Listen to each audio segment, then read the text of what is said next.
Epic Games announced that the Unreal Engine 5 is now available for early access. And it has huge improvements and new features compared to its previous generation that was Unreal Engine 4. Now some of the biggest features with this new Unreal Engine 5 are the Lumen Lighting system and a Nanite mesh system. So what are they exactly? To start off with the Lumen Lighting system. Now one of the most important things that help for immersion and realism in video games is the lighting. And the reason for this is that because the lighting can make something look more realistic by, for example, creating more realistic shadows, reflections, and much more. Now with this Unreal Engine 5's new Lumen Lighting system, as you can see on screen, the developers are now not tied anymore to static scenes with pre-computed lighting baked into the textures, but can now edit it directly in the game itself and see what the effects are when they change the lighting from one side to the other, or increase the lighting, for example, for a light source. Now as you can see in the video, the effect of this is just insane. And on top of that, it's not just about the lightning sources, like for example the sun or another light source like lamps, but it is also the interaction of this light with other objects. And this way it can create better shadows or reflections on objects that normally would reflect light. Think for example about metal objects. And it can also interact with objects itself. As you can see in the video, the light source reacts with the animals that you see on screen. And this is so important because these new light effects give so much more immersion and so much more realism to the games itself. And this new update for the Unreal Engine 5 is an amazing tool that developers now can use in their games. That next to the improvements that it's going to give is also going to be a huge time saver. Now the second big update that is coming with Unreal Engine 5 is the Nanite mesh system. Now what this means is basically if you look at any game, everything that you see is made out of polygons or basically triangles. Now the more triangles a certain object has, the more detailed it will be. And the less triangles a certain object has, the more you can see that something is not real. The problem is the more triangles you have, the more computing power and work it takes to actually create these objects. But with this new Nanite update, it can push these geometric polygons to the next level. And because of this, it can create so much detail in every single object that you see that it's almost like it's the real thing. So both these insane updates, the Lumen Lighting system update and the Nanite mesh system, will improve the games overall in both quality as time consuming for the developers itself. And also in the trailer that they showed us of the capabilities of this new Unreal Engine 5, we can see how much detail there is in the world that they are walking through. And to make it even better, they now also included a new template for VR projects built onto OpenXR1 in Unreal Engine 5 itself. And it is designed as an ideal starting point for VR projects. It has the basics and extensible functionalities for VR locomotion and object interactions built right into it. Now Epic also said that it's highly recommended to create your VR project using the VR template that is built into the Unreal Engine 5. And because it's directly built into it, developers don't need to worry as much about headset specific configurations if they're aiming to support multiple headsets. Because they noted that the VR template will support all of the following headsets: the Oculus Quest 1 and 2, the Oculus Quest with Oculus Link, the Oculus Rift S, the Valve Index, the HTC Vive, and the Windows Mixed Reality headsets. So if it's for console gaming, VR gaming, or PC gaming, it's also amazing news for the gaming future and for the future of VR. The only important side note to make is that the Lumen Lighting system and the Nanite mesh system are supported for the basic Unreal Engine 5 projects, but are not supported in the new VR template yet. But we're sure that we will see this in the future.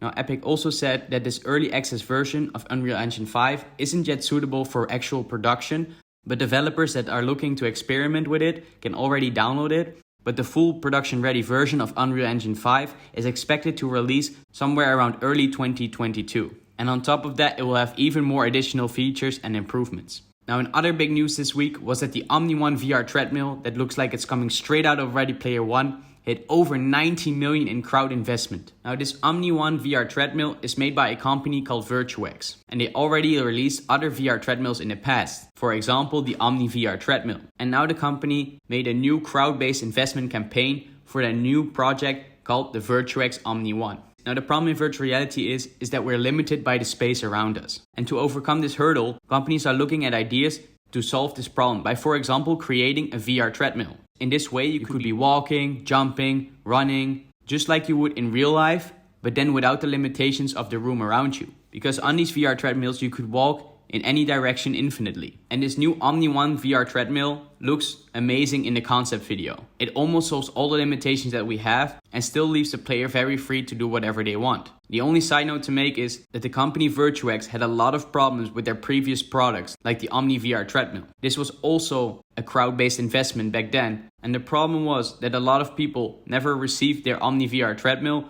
or that there were problems with the VR treadmill itself. So do keep that in mind. But to see companies putting so much effort into solving the VR locomotion problem is amazing, because this is really a thing that we have to overcome to make virtual reality more accessible for everyone.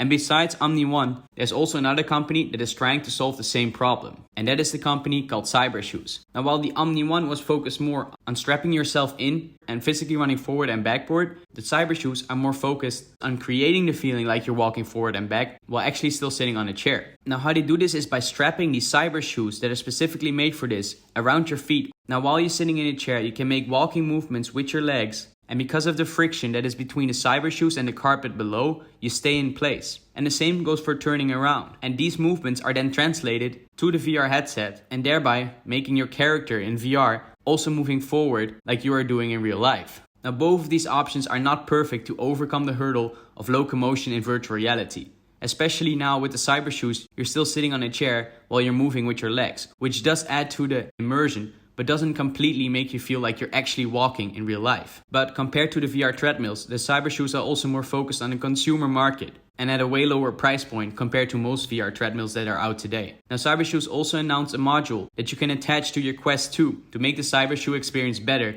by being completely wireless. And once again, it's another way and another company that is trying to solve the VR locomotion problem to hopefully one day improve it so good that we don't have this problem anymore in virtual reality.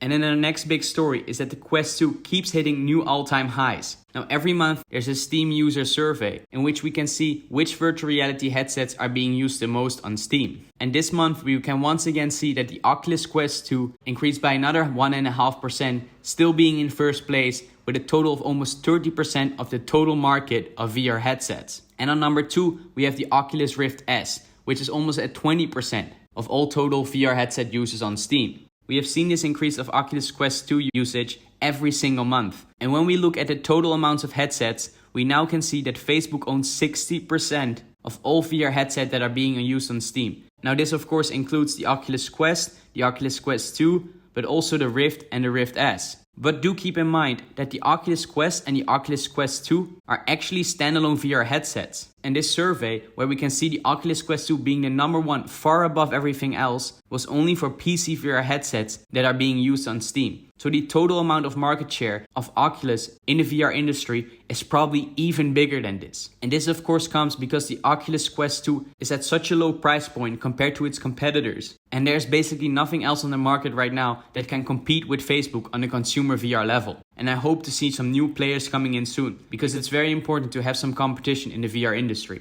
And for our last big story of today is that Ubisoft launched a Far Cry VR game. Now, this VR game is called Far Cry VR Dive into Insanity. And it's a new VR arcade experience that is supporting up to 8 players. Now, it is important to note that this is only meant for VR arcades. So that means you can't just download it yourself, but you actually have to go to a VR arcade if you want to be able to play this game. Now, the game will take place on the Rook Islands, that is in the setting of Far Cry 3, and will take up to 8 players that are captured by the main character Vaz. And the goal is that the players will explore the island and fight for survival together. Now, as we can see in the trailers, is that it's looking like a shooting game where you have to work together with your friends to figure out how to get out of this sticky situation as soon as possible.